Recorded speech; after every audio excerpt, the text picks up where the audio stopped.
So I just wanted to share something that I've been thinking about today.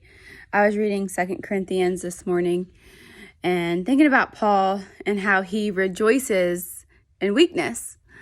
And lately I've been feeling super weak, like, Lord help me. Like, just growing up, I've always heard, rejoice when you're weak, rejoice. Like, that means like, the devil's trying to get to you, to stop you. So you're like, yes, Lord, but it's hard. It's hard when you're weak and you just feel like, God, I just don't have it in me.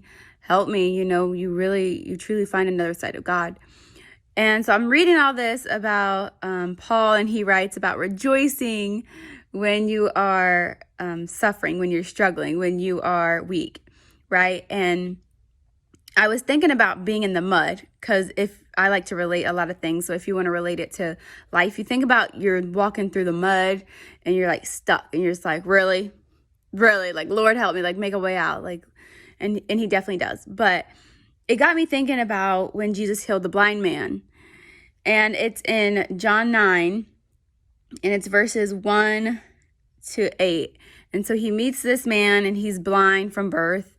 And he's blind from birth. And so Jesus talks about how it's to display a good work in God, like God's going to get the glory. And so then he spits on the ground, he makes this mud, puts it on the man's eyes, and then the man washes it off and he can see. And I was thinking about this, that it's moments when we're in the mud that God makes things clear to us. It's that stamina that it's building. It's that God's going to get the glory for this. People are watching you go through this. How are you pointing it back to God? I know plenty of people. I do a women's Bible study on Mondays, and just hearing their testimonies of, this has happened to me, or I don't know why God's doing this in my life right now. And it's amazing because it encourages me, and people don't even realize that. And it encourages, hearing other people's testimony, it's encouraging. And so you just think about when you're in the mud, people are probably unsure watching you, like, oh, what is she? Is she just going to die there? Is she going to drown? Is she going to curse God? Or is she going to be like, Lord, make a way out? And, you get the glory for that. And just, you realize when you're walking through the mud, you realize a lot about yourself. Are you going to keep going? Are you going to rest for a couple days? I'm relating it, of course, to walking through mud. But just even, you think about this man, he's blind from birth.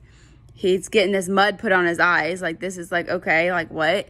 And sometimes it is those what moments. Like, what? Like, Lord, what are you doing? Like, I'm sure the disciples were like, Lord, this man done lost it. Or the blind man's like, what is this guy doing?